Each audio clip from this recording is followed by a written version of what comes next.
Good morning. I'm delighted to meet you all. My name's Rachel Douglas, and it's a very great honour to welcome you all to Liverpool and to the Black Jacobins Revisited Conference.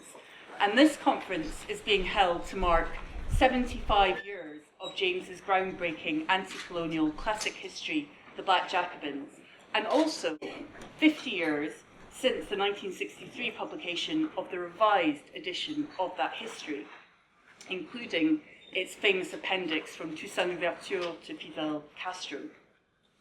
And it's this famous rewritten history version that has had most impact worldwide, and it's probably through the prism of that revised edition that most, if not all of us sitting in this room, have come to know the Black Jacobins itself.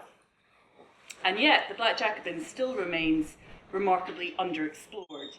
So the idea behind this whole conference was to explore uncharted areas of the Black Jacobins, including such topics as the making and remaking of the Black Jacobins itself over a period of more than 50 years, and the work in the context of James's own evolving political practice and activities, its revolutionising of historical interpretations of the Haitian Revolution, and its afterlives as founding text and key reference point for other Marxist, Caribbean and African work, and much else besides.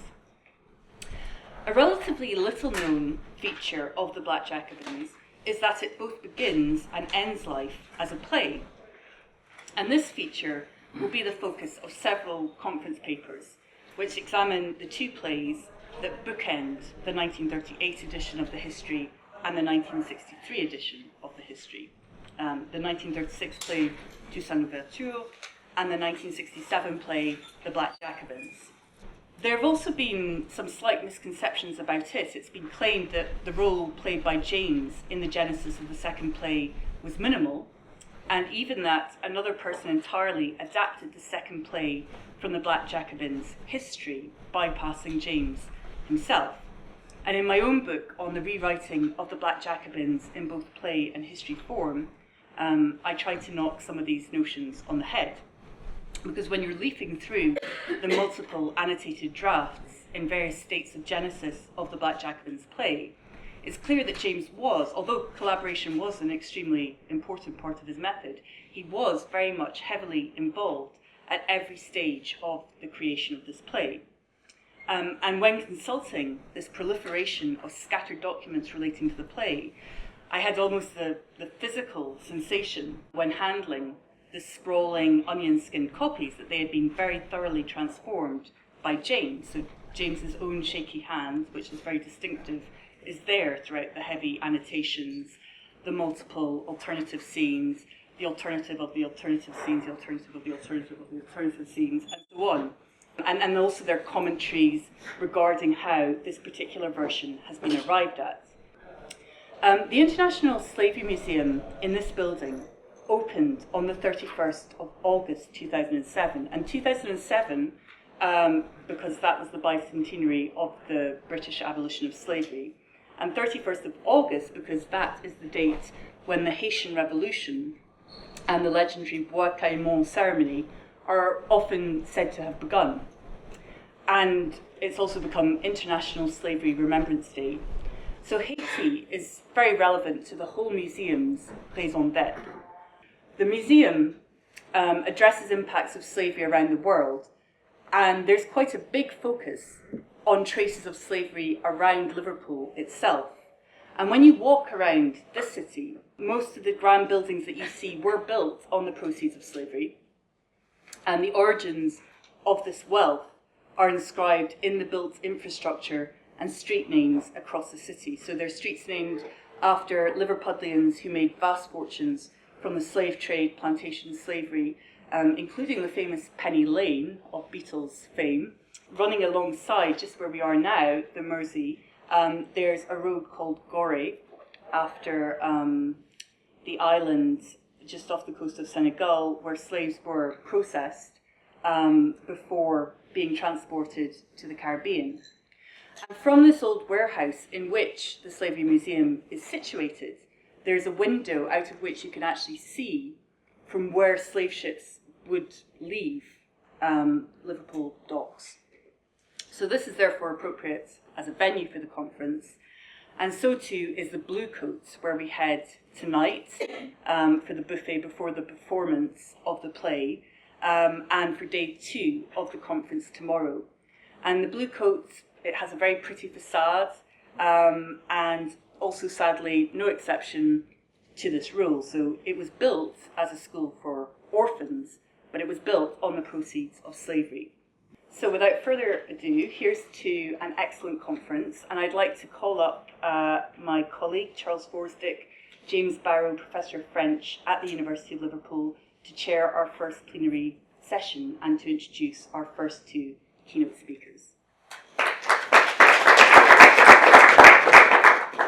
Well, good morning again, and welcome to Liverpool on this uncharacteristically bracing autumn morning. It's a real honour to chair this opening session. As Rachel said, I'm Charles Forsdick. I teach French at the University of Liverpool.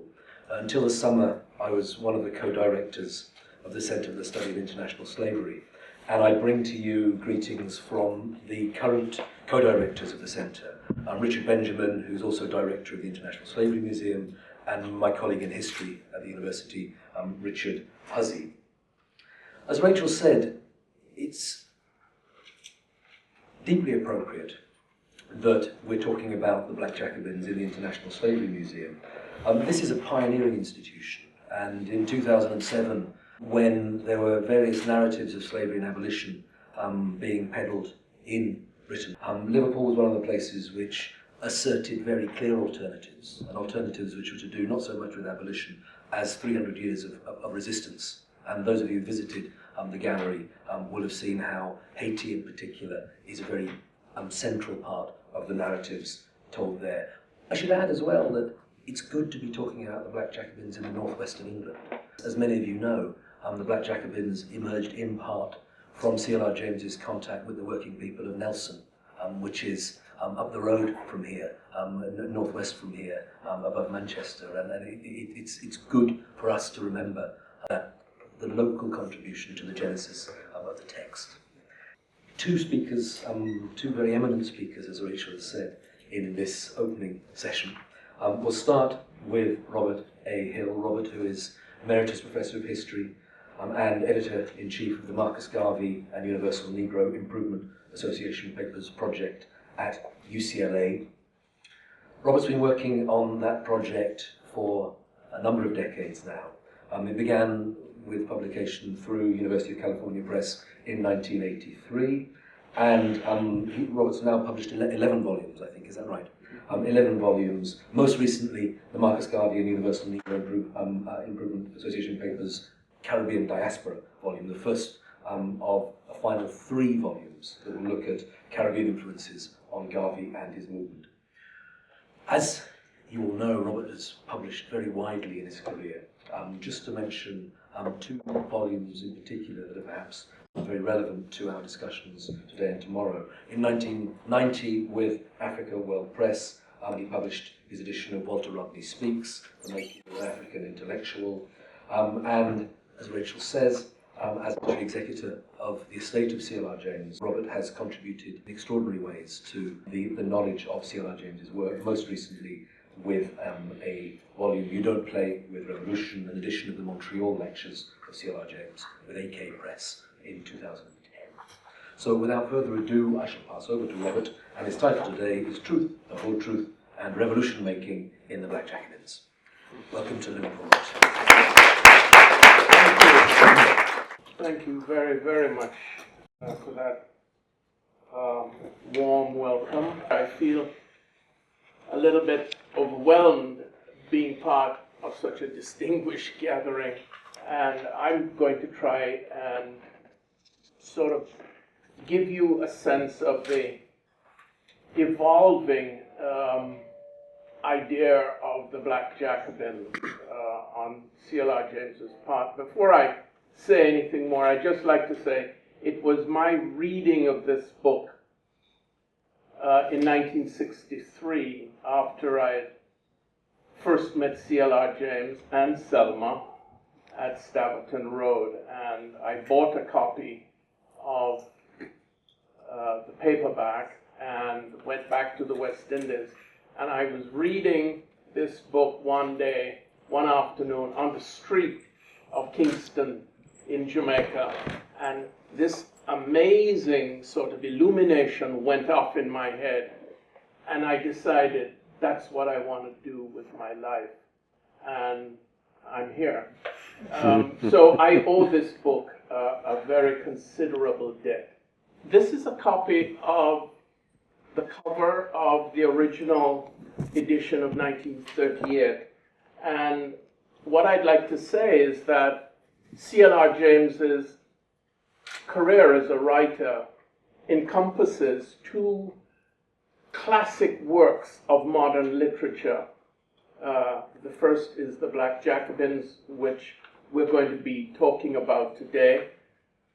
But in 1963 also, the publication of his illustrious book on cricket and the aesthetic of sport, Beyond the Boundary. We celebrated Beyond the Boundary earlier this year in Glasgow. And these two books are bookends of James's career, 25 years apart.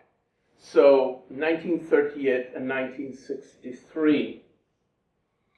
That's the full cover of the original edition. And by the way, if someone really wants to do some nice work, this signature of the person who created this engraving of Toussaint L'Ouverture. This is the original Montfaucon engraving of Toussaint. But this man, I can give you his full name, or this woman, I've never come across their name anywhere else. C.L.R. James created a work that has stood the test over the past 75 years. In any discussion of the Black Jacobins, you inevitably come up against a discussion of James himself. What, at the end, if time permits, I'd like to do is say a word or two about the enduring significance of the Black Jacobins and why it has retained the power that it has. That's the Montfaucon engraving, and that was done for the cover of the Secker and Warburg edition. The title of my remarks are C.L.R. James and Truth, the Whole Truth, and the Making of the Black Jacobins. The text comes from the famous preface of this work, where James says the writer believes and is confident the narrative will prove that between 1789 and 1850, with a single exception of Bonaparte himself, no single figure appeared on the historical stage more greatly gifted than this Negro, a slave till he was 45. Yet, Toussaint did not make the revolution. It was the revolution that made Toussaint. And even that is not the whole truth. That, when I read it in 1963, I kept thinking, why doesn't he tell us? Why is he being so reticent? And over the years, I'd ask people, what's the other part of the truth? Now, there are at least three, possibly more, and you can probably think of additional reasons why James did not reveal that part of the truth. And the first reason is he's teasing the reader. He's saying, I have something to show you, but you're going to have to read the text. In other words, come with me and I will reveal the secret to you. Another explanation, however, is that James, like many writers, it has happened to all of us, you're there tapping those keys, and then all of a sudden, out of nowhere, this phrase, this insight, this idea just sort of comes into view, and you're not sure what to do with it. It's somehow part of the magic of the sound of prose. And I think maybe it had just come into James's vision, and he said, well, I'll come back to it. A third reason, which is something we have to think about, is that James was basically reticent about revealing too much. In other words, the import of this book was such that in 1938, he could not, at the outset, tell the reader exactly where he was going to go or take them. Now, if that was so in 1938, it's even more so in 2013. Because where James is going, many historians today are very reluctant to approach that question. And the question is, what is the nature of the colonial relationship? See, the Black Jacobins is all about the nature of the colonial relationship. So what we're going to do today, or this morning I'm going to try to do, is to approach this question of what is that part of the truth that James withheld in the famous preface. Now, James's procedure proceeds through a process of accretion and substitution.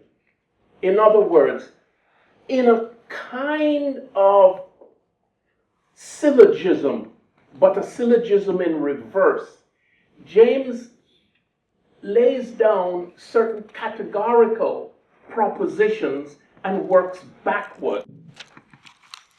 Now, through this process of accretion and substitution, James layers and layers the narrative.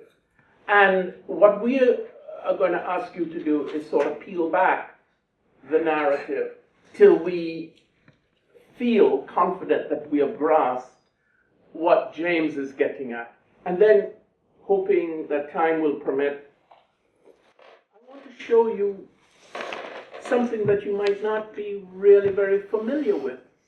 James fundamentally changed his ideas about the Black Jacobins over the years.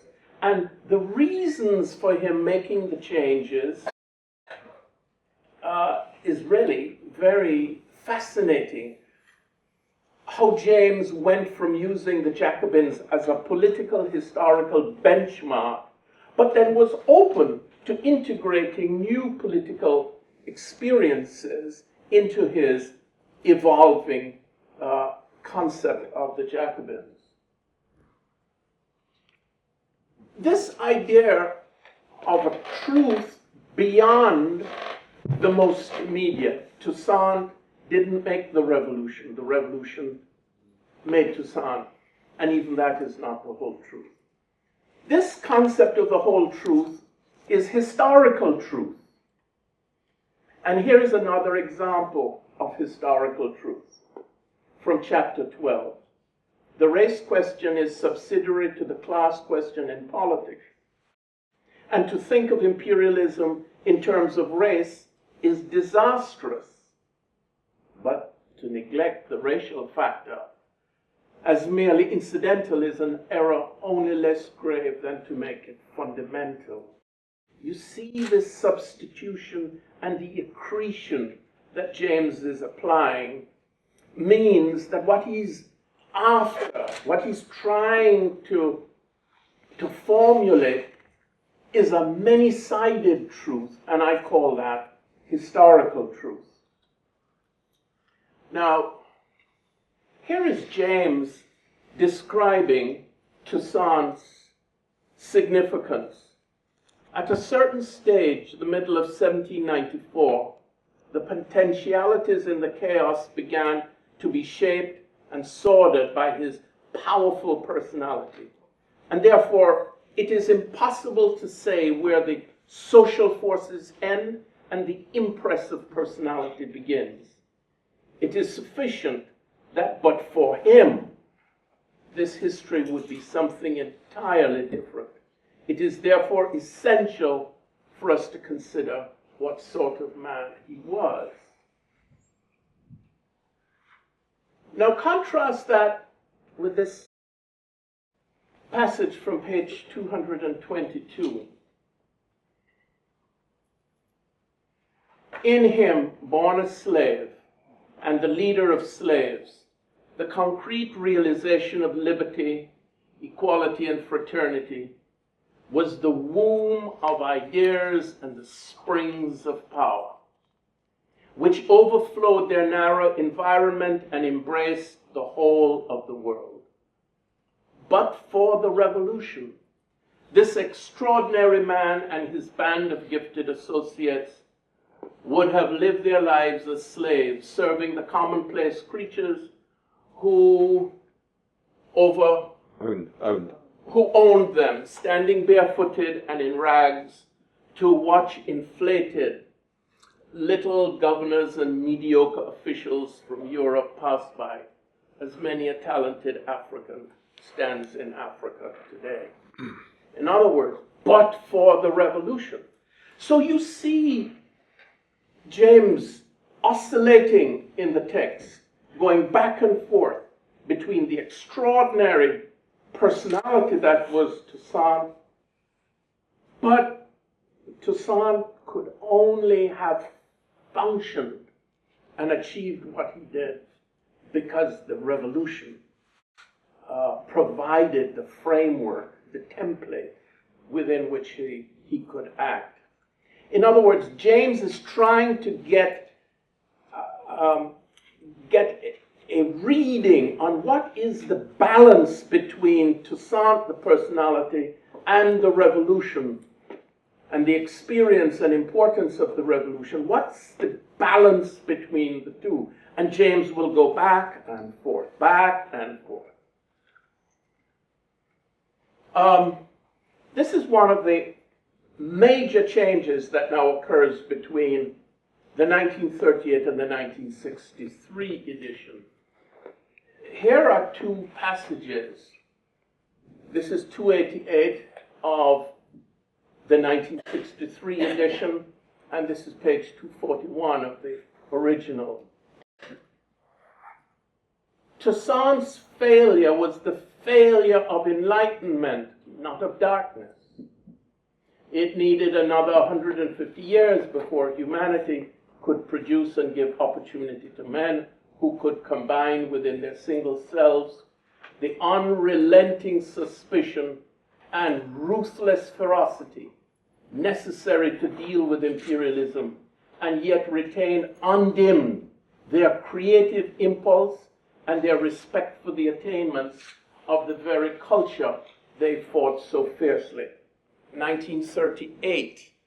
Now look at what he does in 1963.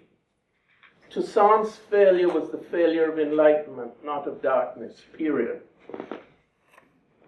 He leaves out this whole other section.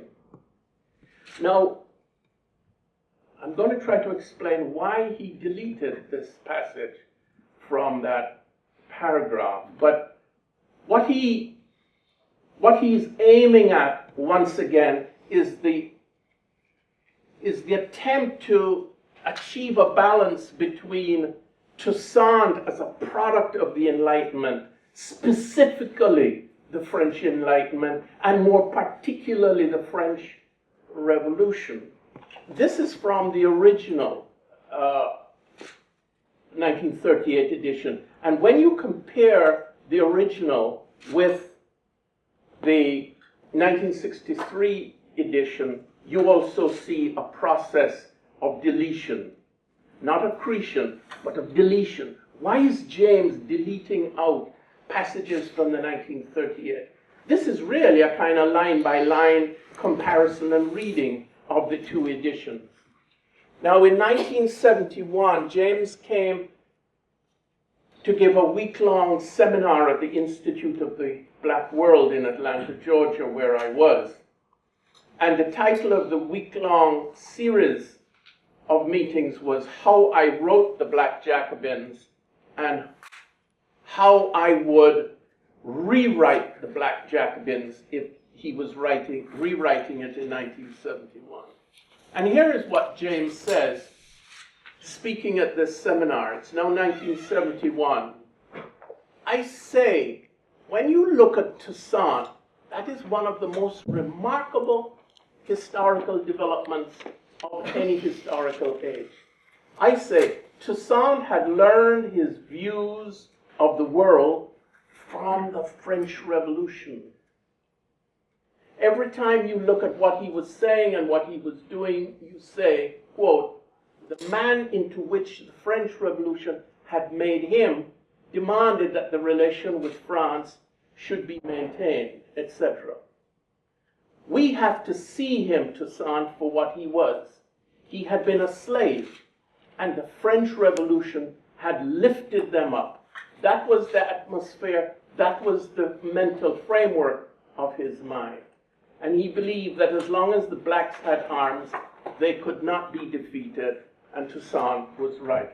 So in 1971, James comes down in terms of this oscillation between the individual and history on the side of answering the question of the whole truth. Toussaint did not make the revolution. The revolution made Toussaint, and it was the French Revolution, it was the French Enlightenment that made Toussaint the man that he became. In other words, James is not ambivalent, neither is he ambiguous. He's come down squarely on the side that the key to Toussaint was the French Revolution that made him the man that he became. Now, something very fundamental that has to be kept in mind, this is the dust jacket of the original 1938 edition. And this is not repeated in the 1963 edition. James says, the story has immense political significance. By the way, only C.L.R. James could have written this text. The story has immense political significance. San Domingo, 150 years ago, occupied the same position in international politics that Abyssinia occupied in 1935. British, French, Spanish armies and diplomats, etc. But notice this. Far from being the chaotic bacchanalia of oppressed savages, the revolution followed with precision the rise and fall of the revolutionary wave in France. It is my argument that unless you recognize the degree, the extent to which black intellectuals of the 1930s were up against, struggling to refute this idea of black cultural inferiority, of somehow a people lacking in culture, savages. The answer to that slander is James's insisting that the relationship, when he says Toussaint's mistake was a mistake of enlightenment, not darkness. James is using the example of Toussaint to refute the myth of black inferiority. Now you see today, academics come along and they say, well, why is James so preoccupied with asserting the French idiom of Toussaint? You never had to live through the 1920s and 30s, so you don't get it. But James is, and all of the black writers of this period are up against it. Now, James's conception of the Black Jacobins will change abruptly in 1957.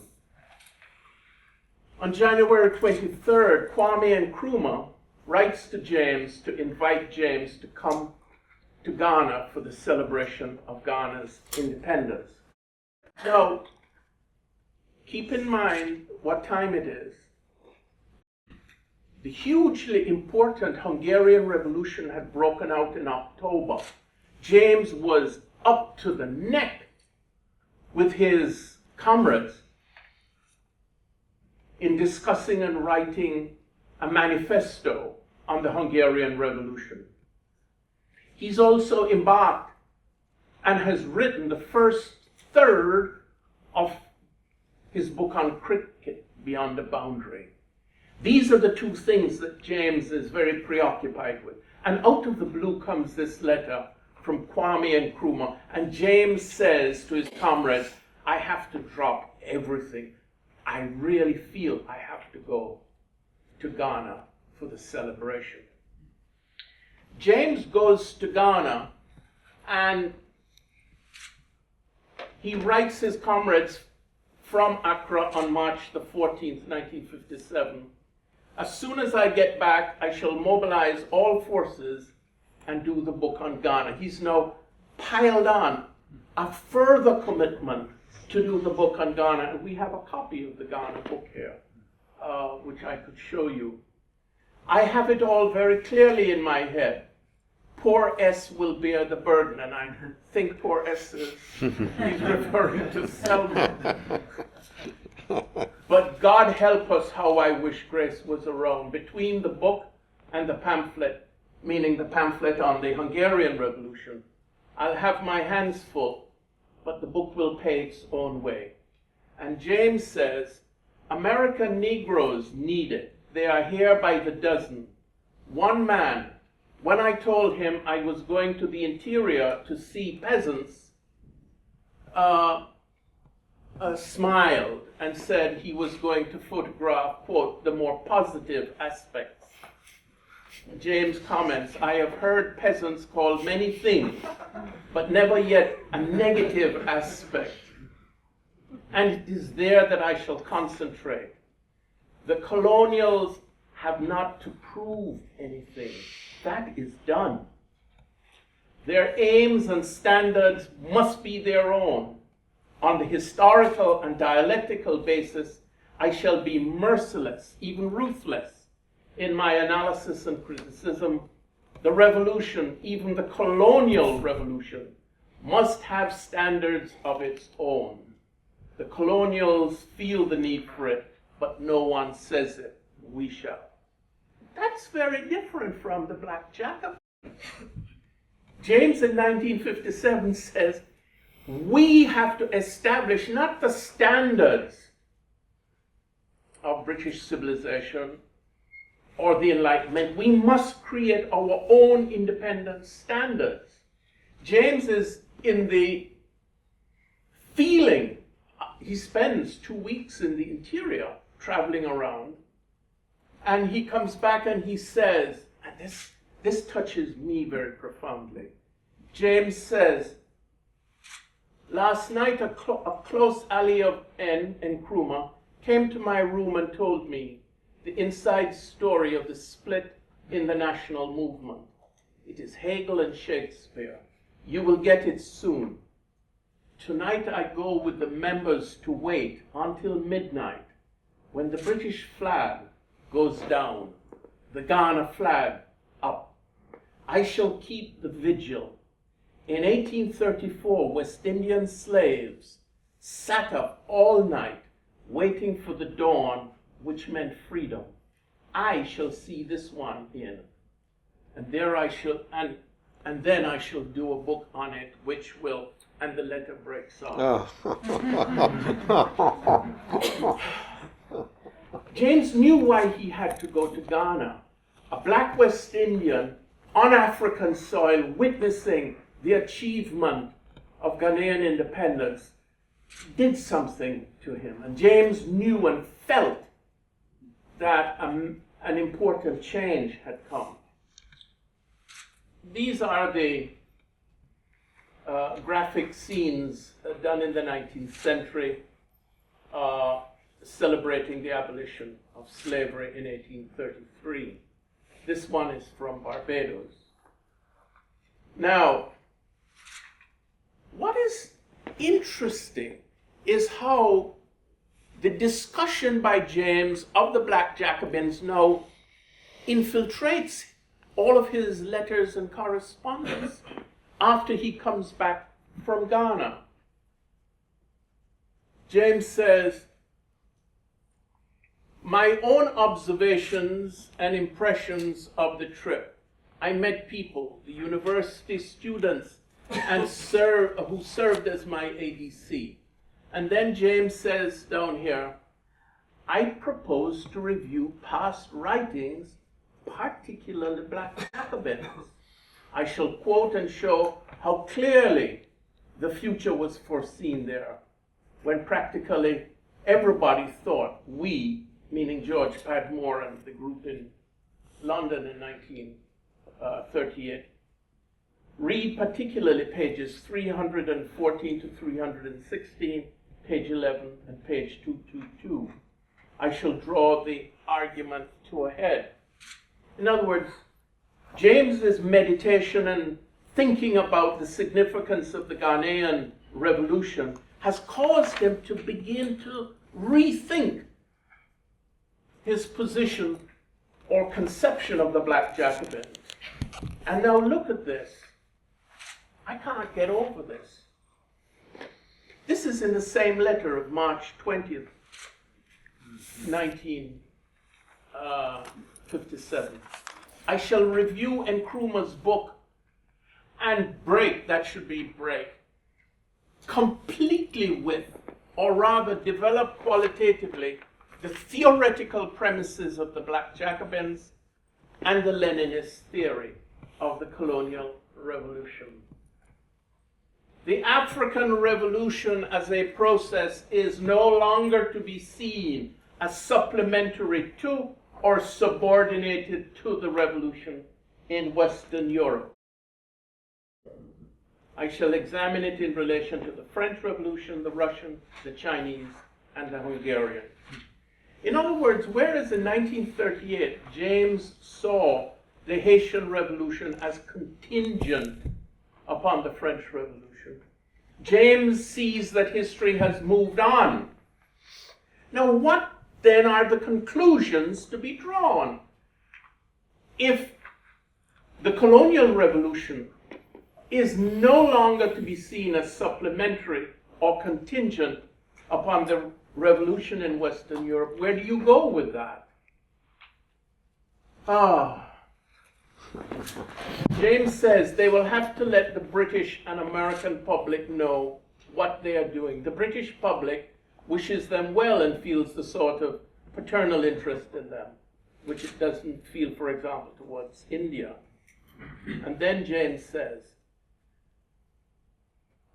despite their poverty and backwardness, aiming at the most advanced conceptions of a modern society, they will create a vast reservoir of goodwill, concrete desire to help, and for the first time educate the British public, in particularly, as to what was involved in the colonial relationship and what must now be the relationship between a contemporary society of an advanced character and the backward countries.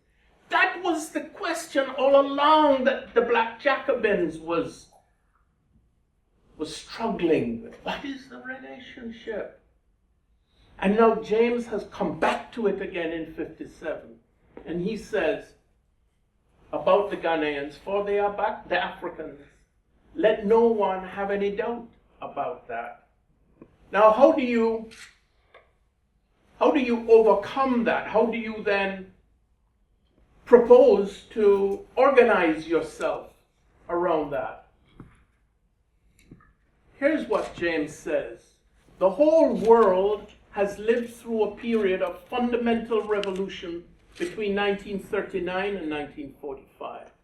It is the business of leaders to sense and to recognize and to act upon this basic change in the relationship of forces, a great historical change. Since World War II, Nkrumah, King, Martin Luther King, and the Hungarian factory workers who led the Hungarian Revolution have been the men who show the clearest recognition of this. And that is what has to be analyzed in all the particularity and variety of its relations, and the general theory of revolutionary struggle brought up to date, so to speak, by their experiences. And the first thing that James says you have to do is, you will see that I am not accepting a theory of nonviolence as any fundamental theory of our book. James now postulates that the revolution in the modern world, either in the colonial countries or in the United States, doesn't have to be violent. This is new to him. James says in 1938, Padmore and himself and the group around them all accepted that violence would have to be the order of the day. This revolutionary change that James is tracking points to him now arguing against any dogmatic claim for armed resistance or armed struggle. That's the first change as a result of this shift in the balance of forces. Now, the following day, and James is writing numerous letters day after day after day. And this is really, I think, an admonition that I would make if I may be permitted to make it. You have to go into the archives. You can't write about C.L.R. James in some abstract way. You have to go deep into the archives to trace on a daily basis his commentary about himself and what he is doing. On March 21st, he says, I am working also on the Black Jacobins. You will note at last the two strands which I have worked on for the last 20 years, beginning with the Black Jacobins and World Revolution, have at last merged quite naturally into one. Please remember that the last part of the book, thank you, is going to pose very sharply the enormous difficulties which face Nkrumah and the CPP. He expects me to do so because I have told him that in no uncertain terms. Okay. One of the things that happens, James crosses paths while he's out in Ghana with Martin Luther King at the celebration in Ghana, but they don't get a chance to meet. On his way back to the United States, King would stop off in London, and King and his wife would spend a day at lunch. They came to lunch and they stayed till late in the evening at Staverton Road. George Lamming was present, Dr. David Pitt was present, and based on the discussion with King, James writes an 8-page long report on what he has learned from King about the Montgomery bus boycott. And this is when James follows up on the 13th of April, explaining now what the agenda is. And in part one of the letter, side by side, James says, the book on Ghana, including as an integral part the Montgomery struggle and the struggle of the Negroes in the USA. The book will not be simply on Ghana, but will trace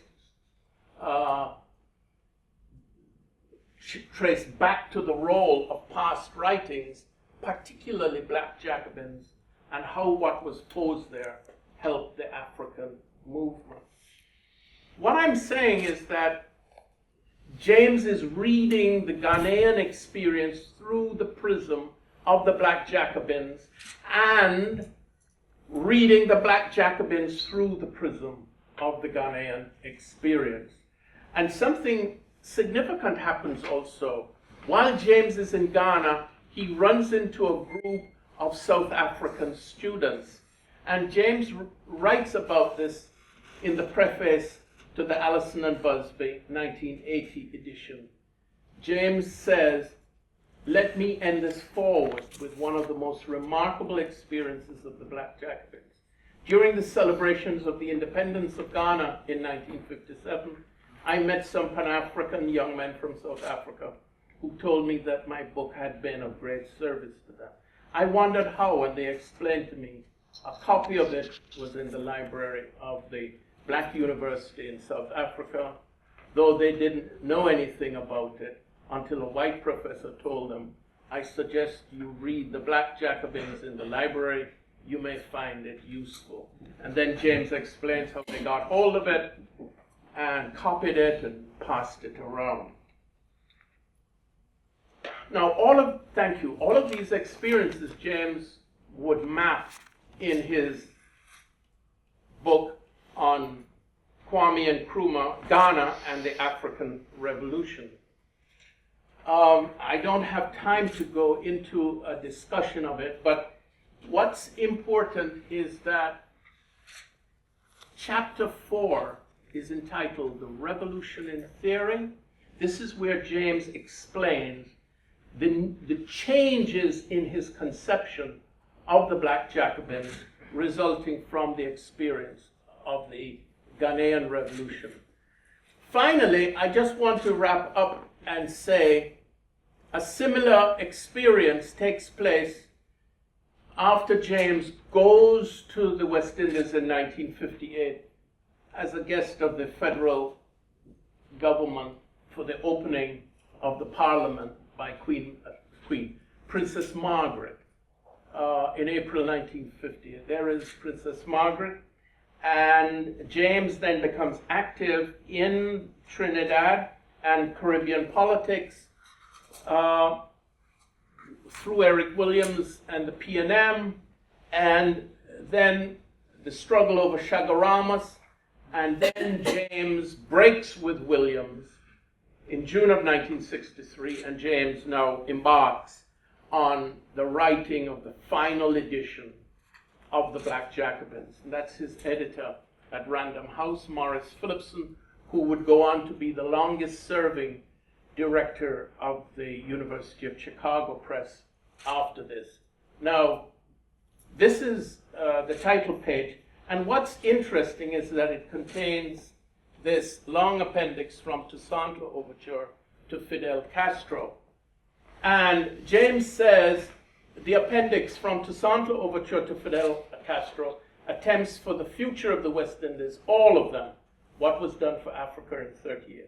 Writers on the West Indies always relate them to their approximation to Britain, France, Spain, and America, that is to say, to Western civilization, never in relation to their own history.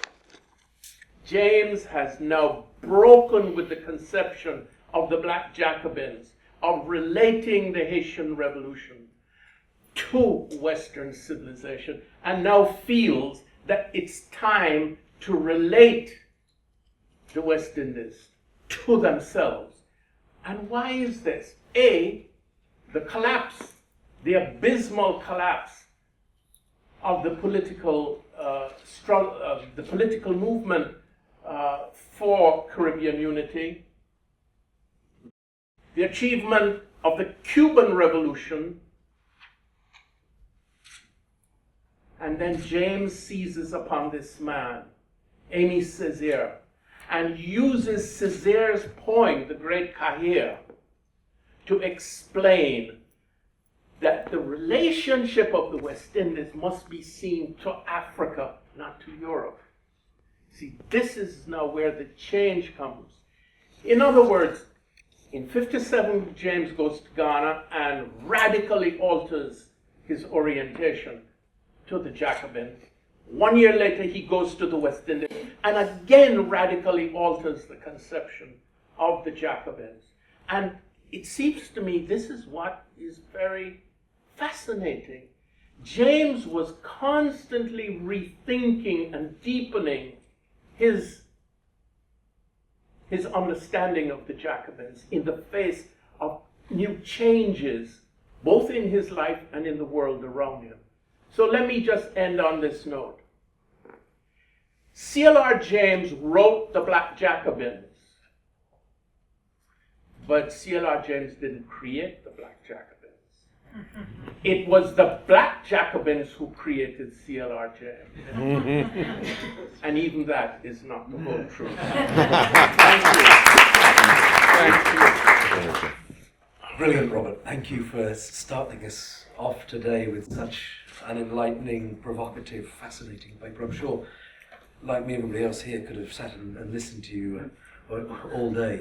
You really drew us into these processes of thinking, rethinking, dialoguing, organising, and gave us that clear sense of the Black Jacobins as an organic text produced by an organic intellectual, who, yes, is responding to shifts in historiography, but more importantly is responding to shifts in world history. Yes. So thank you so much. Thank you.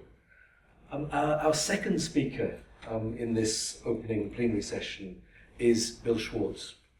Bill has taught in a number of institutions in the UK. He's taught sociology and politics at Warwick, cultural studies at the University of East London, media and communications at Goldsmiths.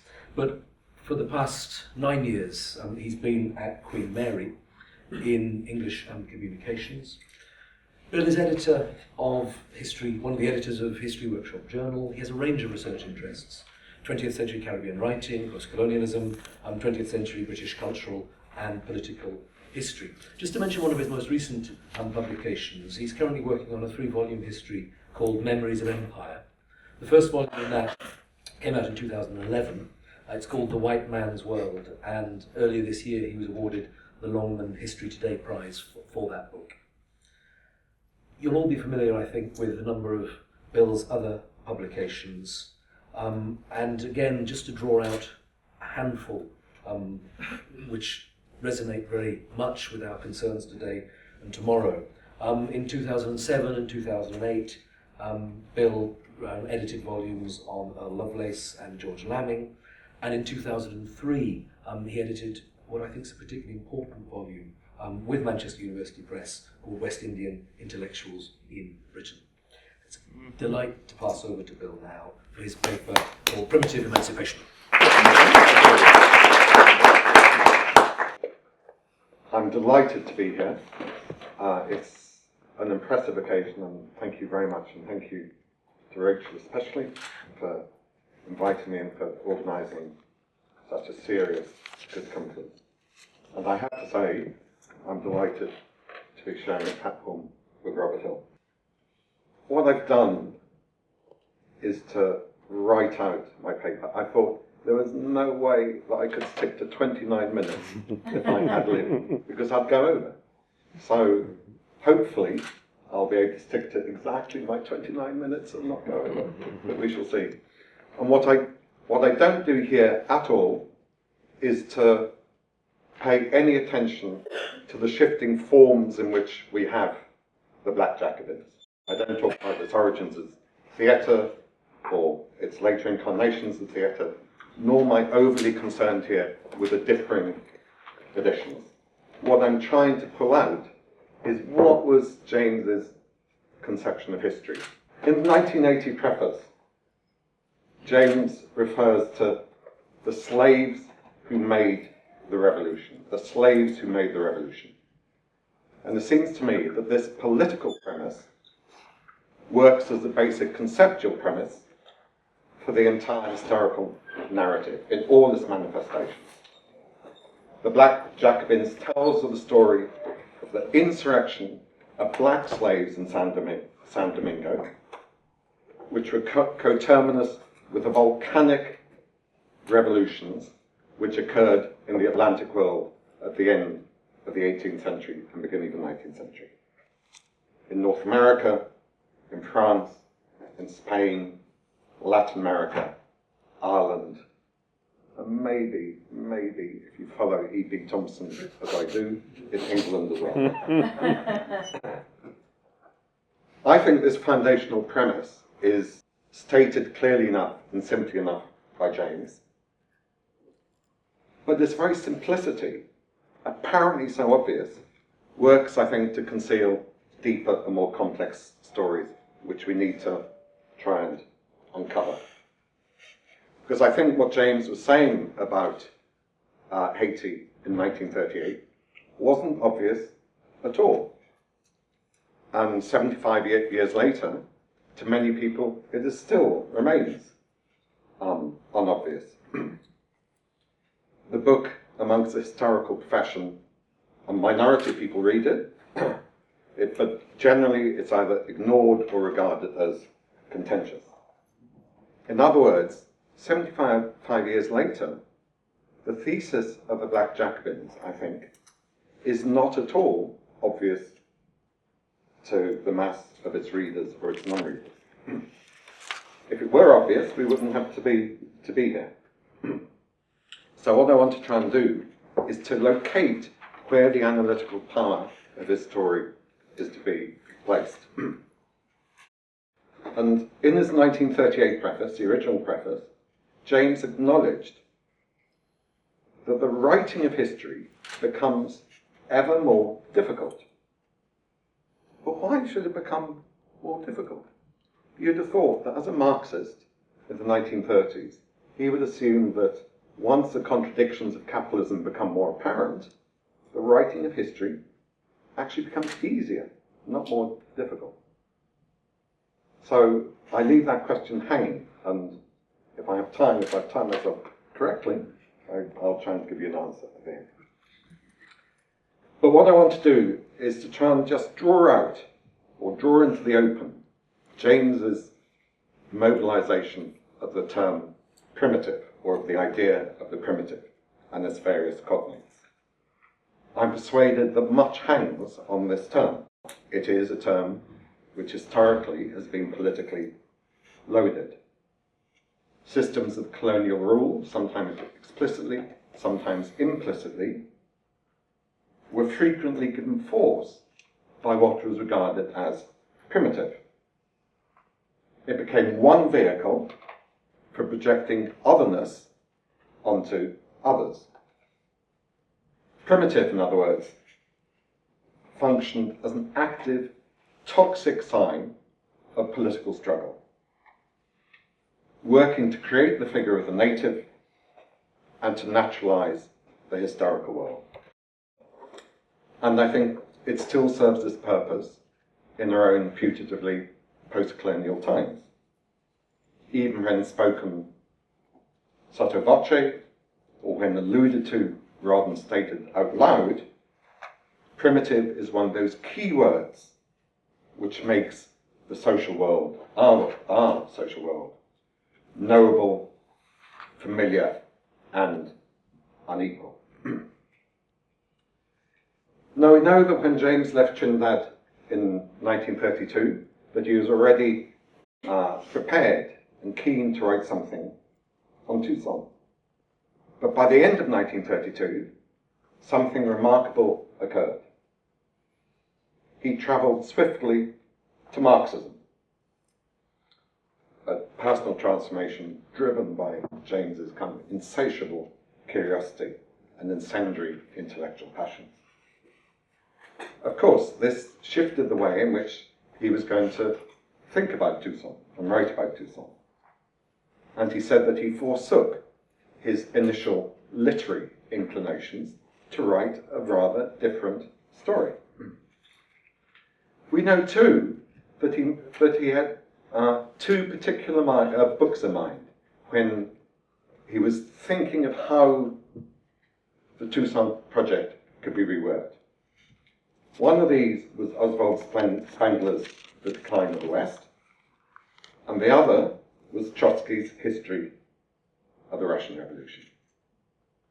Now, it seems to me that these two books which James cites deserve some attention. About Spengler, I can be brief. I don't know if people have read the two volumes of The Decline of the West, published first in 1918, the second in 1922. This represents a vast, strange, idiosyncratic, poetic reading of world history. But the basic postulates, once you can dig through the undergrowth and try and cut away, the basic postulates suggest that there exist multiple paths to modernity, and that there's no unilinear path for global development. It was not, Spengler argued, that the peoples of Asia and Africa and Latin America possessed a lower civilization than those of Europe or North America. In fact, Spengler's conception of world history marked a relativist conception of historical development with no fixed centre. So that the axiomatic divide between civilized and primitive, although it never quite disappeared, came to be freed from its strict moorings and rendered more contingent. So Spengler is kind of there, and he's in the back of my mind. I don't quite know what to do with Spengler. The case of Trotsky, here I defer to my comrade Christian over there, the case of Trotsky is considerably more dramatic and maybe more telling. Max Eastman's translation of Trotsky's History of the Russian Revolution first appeared in 1932 and 33, just at the moment when James was speeding towards Marxism.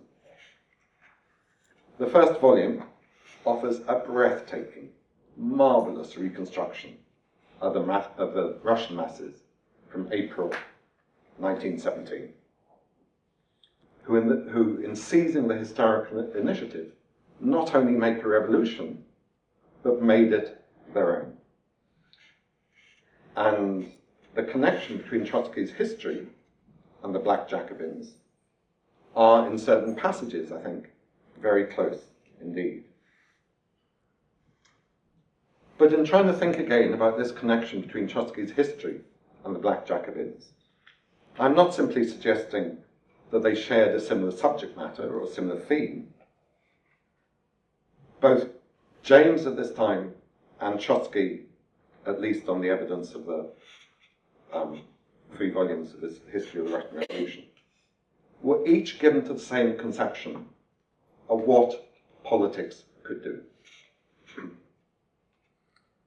And here we need a brief detour, because we need to have a look at one of the defining features in early 20th century Marxism. We need to have a sense of how the Russian Revolution reordered the intellectual terrain of Marxism. We need to know how it was that James came to position himself on the creative, active edge of a revivified Marxist tradition. It's not just, and I've fallen foul of this myself, it's not just that in 1932 he became a Marxist. He became a very particular type of Marxist. And the Marxism he embraced, he understood as a means by which in the historical present, the capitalist past and the socialist future created a political temporality, such that Marxism for C.L.R. James was a militant anticipation of the new. Now, you might think that all Marxisms were like that. I don't have time. I'd suggest they certainly weren't. In Trotsky's opening volume of his history, the tempo of the narrative accelerates when he gets to Lenin's letters from Zurich to the comrades in St. Petersburg, the so-called letters from afar. And then, after Lenin sends the letter, he crosses from Zurich in the seal train and arrives in St. Petersburg at the Finland station, one of the great dramatic moments in 20th century history. Both in his letters and at the moment he arrives at the Finland station, Lenin urged the Bolshevik Party to seize the moment by preparing for an immediate assault on state power. Now this was seen by many in his own party, or not only in his own party, as an act of insanity. Proof minimally of Lenin's disconnection from the historical realities of the Russian situation. Word travelled round, not least courtesy of the British ambassador in St. Petersburg, that Lenin was a bad Marxist, that he was succumbing to syndicalist deviations. Well, what on earth fueled this hostility to Lenin? It was largely justified and built on the assumption that Russia was a socially backward, primitive country which couldn't possibly leap, the word becomes very important for Trotsky and later for C.L.R. James, which couldn't possibly leap in one movement from peasant backwardness to socialism.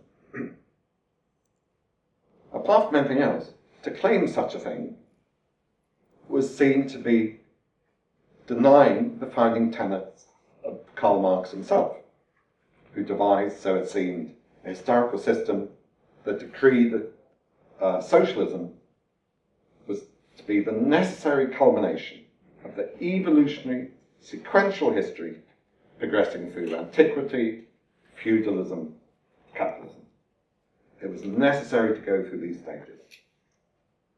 If you didn't do that, you succumbed to anarchism.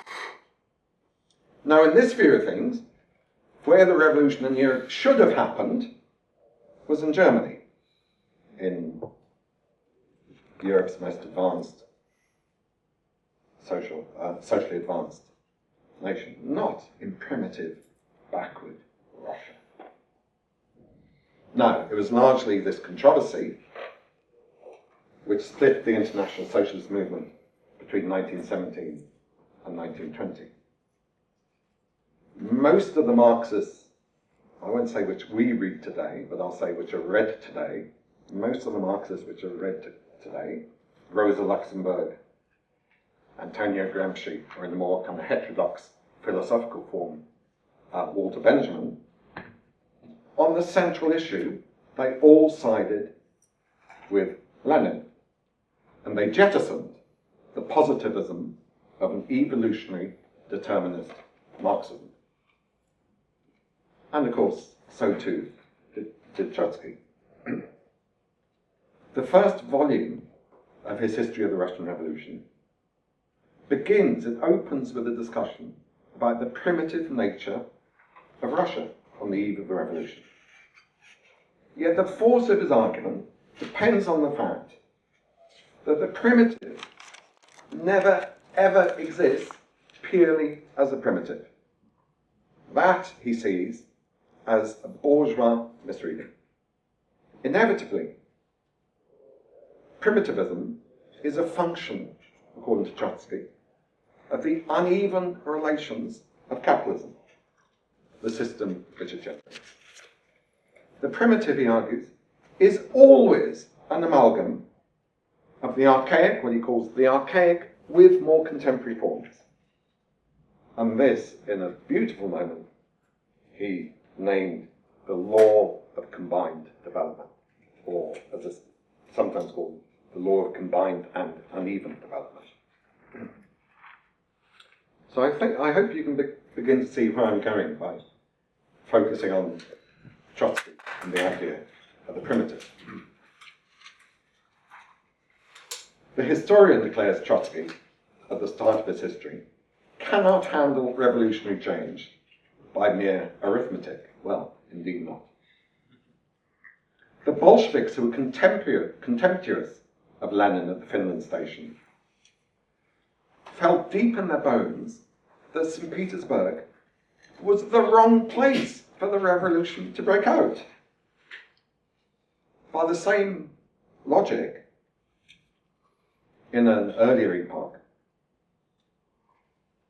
there were those who believed that it was simply not possible for the revolution, for a revolution, to occur in San Domingo, peripheral San Domingo, colonial San Domingo, slave San Domingo, black San Domingo, primitive San Domingo. What James is arguing in the Black Jacobins is that it was in San Domingo that the most radical spirit of democracy, including the 13 colonies, including Paris, happened to be in the wrong place, in San Domingo. And San Domingo became the locale, not only for the making of Jacobinism, but the audacity of it, a black Jacobinism. Now, such a logic as this, which assumes that black Jacobinism is not possible, this assumes that history belongs exclusively to the civilized nations. And this idea still runs deep. It is essentially a colonial mode of thought. It infiltrated many variants of Marxism in the late 19th century and early 20th century. And it can still be heard today. And I think one of the things which James was attempting to do in writing the Black Jacobins was to blow open that sense of a programmed sequential history, where history actually occurred in its displaced moments. History happened where you didn't expect to happen. History happened where it shouldn't be happening, if you held to the tenets of an older Marxism. Now, the Black Jacobins appreciates Trotsky's idea, or Trotsky's critique, I should say, of the messianism of backwardness. This is something which neither Trotsky nor James in this incarnation was prepared to accept. James was careful throughout the Black Jacobins to emphasize that what appeared as a primitive, a slave army, for example, taking on the might of the French, the Spanish, the British, was always an amalgam of the archaic and the modern. In the single passage, James could note, that the slaves of the northern plains in Haiti were closer to a modern proletariat. He then follows that in the very next sentence by saying the voodoo, James uses the term voodoo, the voodoo was the medium of their conspiracy. So he's putting together a modern proletariat and voodoo in the same historical construction. Toussaint himself, James compared, as only James could, to Pericles, Tom Paine, Jefferson, Marx, and Engels. But then he goes on to say, these were men, Pericles, Paine, Jefferson, so on, these were men of liberal education, formed in the tradition of ethics, philosophy, and history. Toussaint, on the other hand, was a slave, not 6 years out of slavery, dictating his thoughts in the crude words of a broken dialect. He was, in other words, the archetypal Black Jacobin. So James, the Marxist, in 1932 through to 38, was attempting to break from the schemata of all species of historical determinism. The insurgent slaves of San Domingo, by rights, should never have generated an advanced Jacobinism in a backward black plantation society.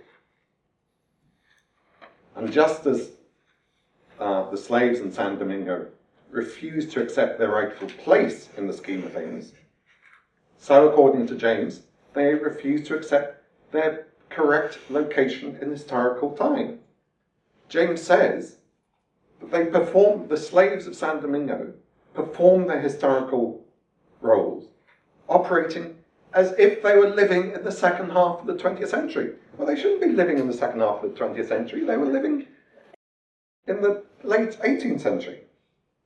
And I think it's this capacity of James to refuse all models of kind of programmed historical determinism, which prompted James in 1938 to suggest that writing history was becoming more difficult rather than easier. More difficult because it was more contingent and there were no iron laws which could tell you how it was going to happen or indeed how to write your history. So what reading of the primitive can one make from reading the Black Jacobins? I think there are two important points. The first is that in a capitalist system, the primitive is necessarily composed by contrary, conflicting times, in the way that Trotsky describes as combined and uneven development.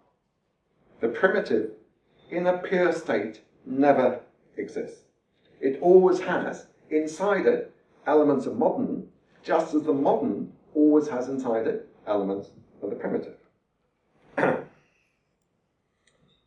The second is that although the primitive has no necessary political belonging, by that I mean it is not essentially of the left or essentially of the right, it is the site where elements of popular life, where elements of the vernacular accumulate with a peculiar intensity.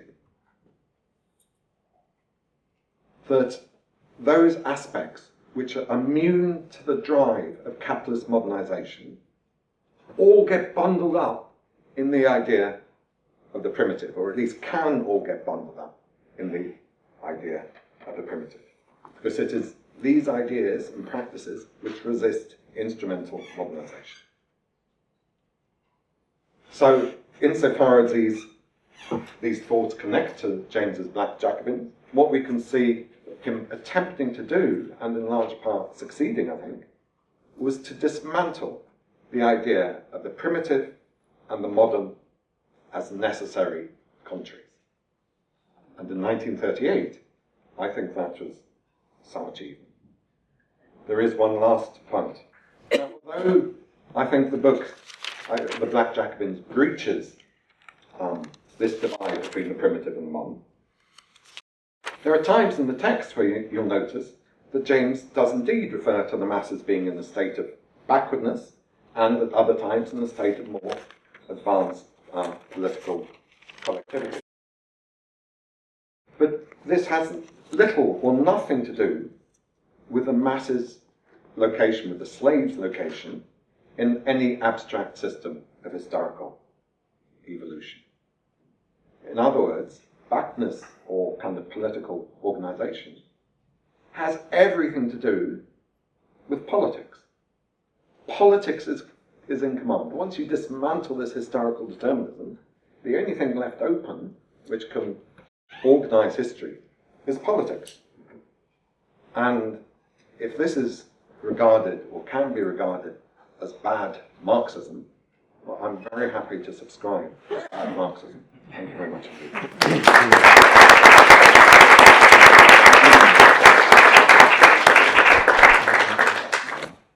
Well, thank you there for a second fascinating paper. You really drew us in there into the historical, political, intellectual forces that were shaping C.L.R. James in the 30s, and very much, as Robert suggested as well, were shaping the genesis of the Black Jacobins, not as a book and words on the page, but as a set of ideas, many things. Could I invite maybe 2 or 3 brief questions we'll take together, and then I'll ask Bill and Robert to respond. I found both Robert's and Bill's talk really illuminating. And I know from reading Christian Hobsbawm's great introduction to the play where he quotes you, Robert, which refers to your first early point, and you talk about something you call vindicationism. And I'm wondering, to what extent, when you talk about vindicationism, given the extent of the political elite's both racist and pro-colonial mindset, is it a vindicationism that is of a personal and psychological order, or is it a vindicationism that is really about providing a political challenge to that outlook which says these people are backward, these people are different, these people are not capable of self-rule? Because it relates to your early point. I also wondered, in relation to what you were saying and what Bill was saying, that when you talk about those shifts, when he goes to Ghana, when he goes back to Trinidad, and he talks about being more independent, isn't it about a political independence from Stalinism and its two-stage theory, which denies really the capacity of the developing world to develop and take itself forward, and therefore agency, which is so key in Black Jacobins? Or is it an independence that you're referring to based on his experience, which is we should look to ourselves as, a different people? Because I read it as a much more a statement in a political context in which Stalinism has taken people down quite a backward road and denied their capacity for change. Thank you for showing how James's concept of history is directly a rejection of a sort of teleological historicist narrative of development and progress, but instead looks to these moments in history.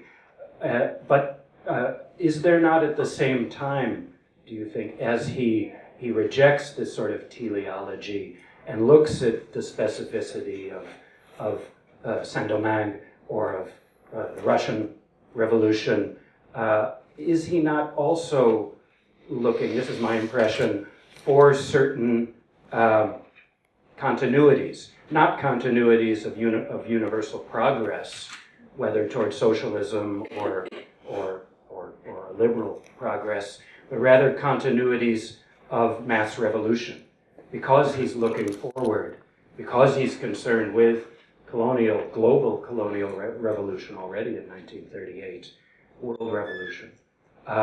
Is he not also looking to these various isolated, unique moments in the past, nonetheless to be able to look forward to ways in which mass revolution can be successful? Bill argued that with the Black Jacobins 38 version, he's moving away from historical determinism.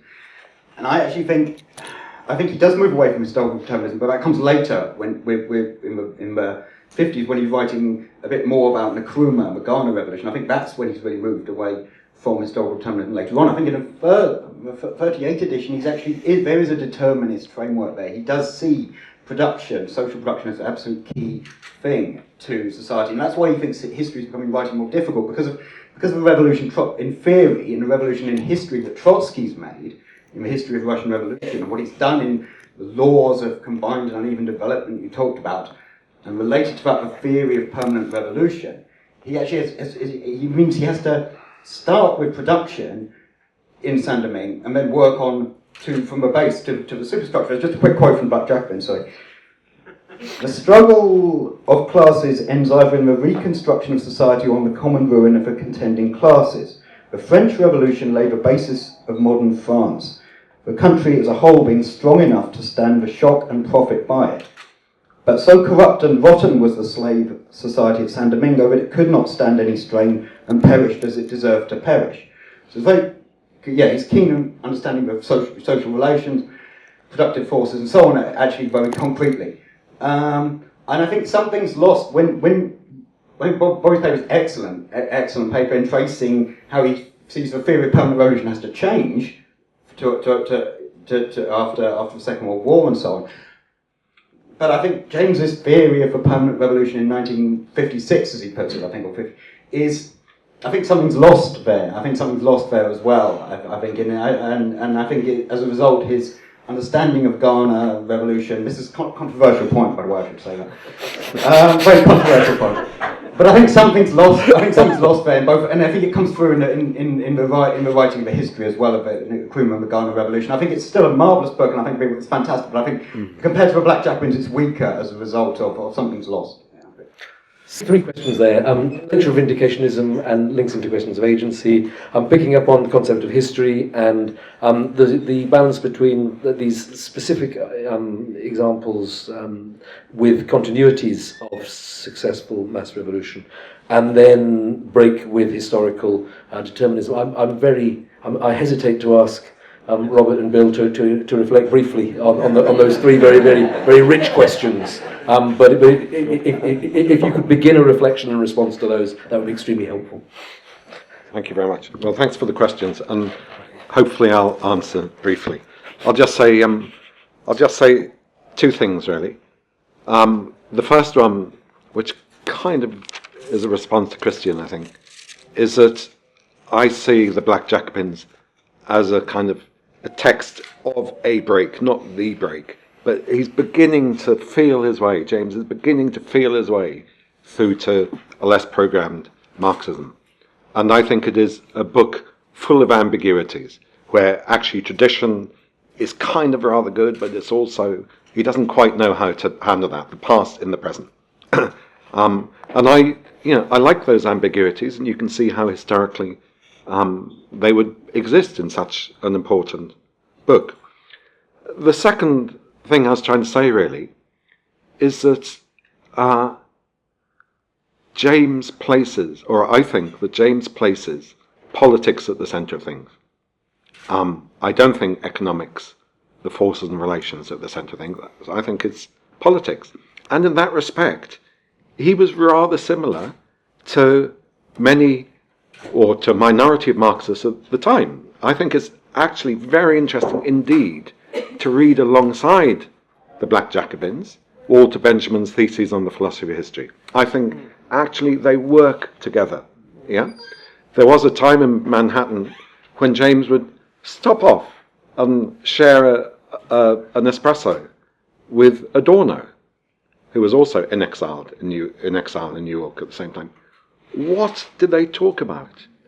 I'm fascinated to know what on earth they could have talked about. But I think it was partly this new way of thinking about history and the place politics has in that new conception of history. The difficulty I have in responding to all three questions, it's my difficulty, and it came to me as I was listening to Bill, and I felt myself admiring of Bill's facility to juggle with the notion of historical time. You see, I don't walk around with that sense of historical time in my head. That's something that's gifted to you. I don't have it. And so I'm thinking, wow, you guys have a really developed notion of what time it is. I don't walk around like that. And therefore, it's hard for me to give a quick or an immediate response to your questions. The thing that I didn't have time to speak of at the end of the lecture, but I'll just enunciate quickly here. What explains this incredible appeal of the Black Jacobins? I spoke about how it affected me as a young, 20-year-old, 19, 20-year-old walking on the streets of King. I was walking and reading this book. And it was this epiphany that occurred to me. Well, it's had that effect on many, many people. Now, what is the mystery of that? And I want to be very measured in my response. The Black Jacobins gives you a sense unequaled in any other book that I've ever read or heard of the revolutionary mentality of the slave. That is the breakthrough. The revolutionary mentality of the slave is described and achieved on the page in a way that is truly stunning. Now that has something to do, I think, with what Bill was saying.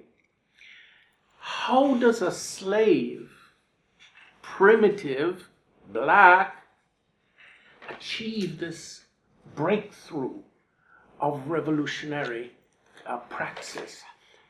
That's what James was trying to bequeath in the Black Jacobins, that you have to realize how epic this was. And my feeling is that in the next 75 years, in the journey of this book, people will still continue to turn to the Black Jacobins because they can find in a way nowhere else this achievement of the revolutionary mentality of the slave. Would you please join me again in thanking Robert and Bill for giving us a wonderful. And thank you, Charles.